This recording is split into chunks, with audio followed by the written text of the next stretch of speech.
Hey, what's going on out there, YouTube? This is SCL0320. I'm back for a brand new TV review of the amazing anime Sword Art Online. And this is the dubbed version. This is not the Japanese version that I'm actually going to review for. I've actually seen all the episodes for both Season 1 and Season 2 of Sword Art Online. But I'm going to be going through, this is episode 6. The name of this episode is Showdown in the Wilderness. This episode was actually really interesting to me because coming off of the last episode, which was, I believe it was just gun and sword, the end of the episode relented to Kirito coming in contact with Death Gun himself. And he was trying to understand who this man was because he was like, does he know me, does he not?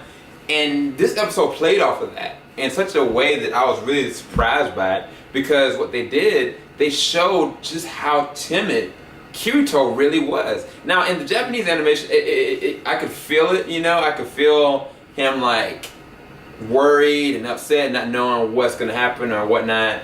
But in this one, because it had the American accent, the voice actor did such an amazing job for this, because I could really feel his anxiety. He was going through thoughts of guilt because he realized that this is somebody that knew him that he didn't know. But it is possible that there was a raid that happened somewhere along the lines in Ironcrad when he was stuck there, and basically the Laughing Coffin, which were basically the ones that actually killed other players while they were in there intentionally. They had raided them. Well, they had went initially to raid the location, but it was a setup. And Kirito, at the end of it, he basically told about the tally in his head that he ended up losing 10 people, allies himself, and then 20 of them that would not stop died, and 2 of them were at his own hands. And it was crazy because I could just literally feel the expression of dread and worry and just complete fear. Like, he was literally having an anxiety attack. And it didn't hit me as much in the Japanese version as this one, because I can really feel it when he's actually going through in this one. And I thought it was really well done on a voice acting level, and at the same time just the sense of what is this man capable of.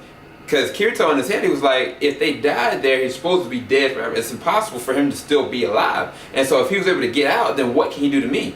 And one of the things he keeps on saying is the Death Gun. He was like, are you him?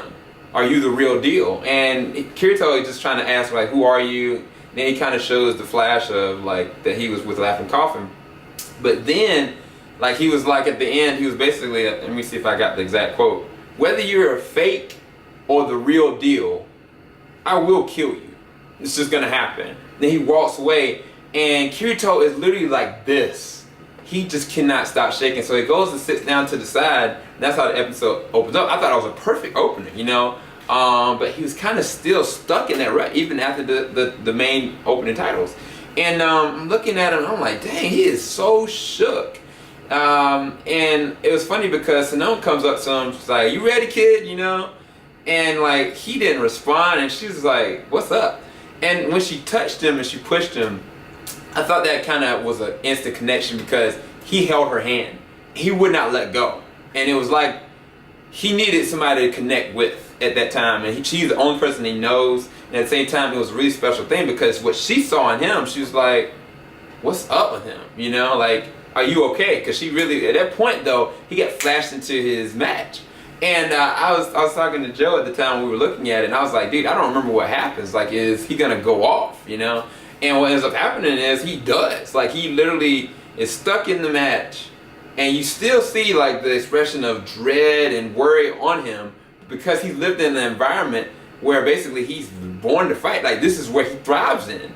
And so, almost like instinct, he just goes charging at the person with sword, just blocking and shooting, blocking and shooting. He's not even trying to dodge. And I was like, everybody was like, is he got a death wish?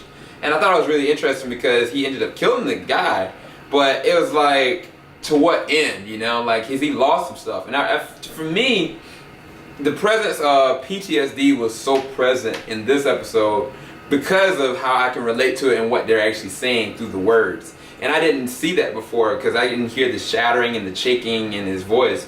And it was done really well as far as the voice acting in this one. Then fast forward a little bit, because I don't want to talk y'all through the whole entire episode, but they basically come to terms where they are facing off each other in the main semifinals. And when they get together, like, Sinon is like, I have to find him. Like, I have to get this guy done and I have to kill him. She had a really cool fight beforehand where there was this one guy, he was basically throwing her off and he threw a rock or whatever. But she was thinking about Kirito. She was thinking about like how he made her feel, and I was like, she's wrestling with feelings, you know? And it's really well done with the voice acting because like she's like, even though like he expects that I'm gonna see this, I've already positioned where my line's gonna go. And this dude, he drove up in this truck. She shoots through the window and through his head, and you don't even see it. Like, he's just dead. And I was like, that's bad A. And so then when they, like I said, they're facing off, she's still wrestling with the feelings and stuff that she's having. She's worried. She brings to herself, she's like, why do I want to kill him so much? And she basically goes, is it because I feel like he's just like me? And she's not talking about the like her like she is in the game. She's talking about the feared and the worry-ridden and, you know, like the good person that's had tragedy befall them. And she's trying to kill that part of herself. I thought that was a great semblance in how she said that, because I think that the translation for the Japanese version wasn't like that.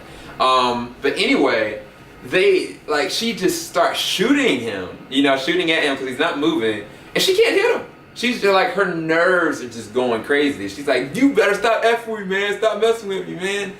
And basically he goes to her. He's like, look, I just want to go to the final. I don't care about any of this at this point, you know. And she's like, I don't care. Like, you don't understand. This means more to me. And when that happened, I felt like him going. They didn't show the flash. They didn't need to. He went in a place where he was thinking about like everything he thrived for. Like when he was fighting, it was the fight to live. But even after that, that is who he is. That is semblance of everything that he's doing was meant for something, you know.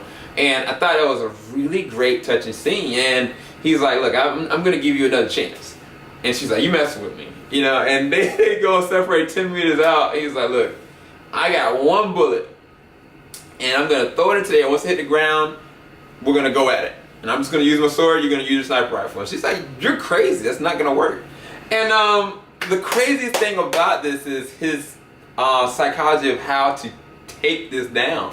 And she goes and she's ready. She aims straight at his head. She fires. He just sits there. As the bullet said, he's already ready. He cuts it in two, and you can literally see the waves off. I thought that animation was just awesome. I thought that was this beautiful scene. And he cut it in two, and she's like, how is this possible? You know? And she's like, she's not prepared for it because she basically falls back. And one of the things that me and Joe were looking at, I was like, dude, he got to give her the business. He catches her. He just straight up just catches her instead of like attacking her. And he pulls her in close. And they really have like a real connecting moment. And I thought that everything that they said, which I'm not going to recount, even though I wrote it down, was all, it all needed to happen, you know? Like he basically kind of expressed that he understood, and at the same time, like there are things that you don't understand about me and I don't understand about you, but we are basically the same kind of people. And she started catching some feels for him because he kind of pulled her in close, you know? And she kind of had to back off, but when they were having their conversation, it was like, I thought to me, it was like, why is it that Kirito like works with her initially, but at the same time, was he trying to test her to see if she was Death Gun? I didn't know, but at the same time, I think he just had this instant connection with her. And I think she had the same that thing. So it was a mutual connection, but at the same time, it was like they're on the heat of the battlefield, you know? And so she kind of relented and let him win. The end of the episode shows like basically, like Death Gun sitting there watching the whole entire thing, which was crazy. So I don't know what's gonna happen next. Actually, I do, but I don't want to say. But yeah, it was a great episode. I really liked this one. So if I had to give it a rating, I'd give it a 9 out of 10. It's probably one of my favorite ones. It's because the subtle moments in it, they were so impactful. And even watching it again on the dub level, it meant more to me on the long term. But yeah, it was really good. It was really good, and I can't wait to see what's going to happen next, because one of the things I remember from the episode was when he was trying to fight somebody from Laughing Coffin. This person, even though they had this much health, they managed to kill like at least 5 people alone. And like, is that person Death Gun? And who are they? What do they represent to Kirito? Those are things that are reminiscent of this episode, keeping the mystery and the wonder of Sword Art Online. And hopefully you enjoyed my review of this episode. I really liked it. I think that Gun Gale arc is my favorite for season 2, but Mother's Rosary, which I'll get into much later whenever they come out with it, I will get into that because I really like that as well. But hopefully you enjoyed my review. If you did, please leave a like below. If you have any comments or any thoughts about it yourself, just, I know all y'all probably seen it at this point, leave it in the comment section below. And thanks everybody for subscribing. This is SCL0320 signing out. Later everybody.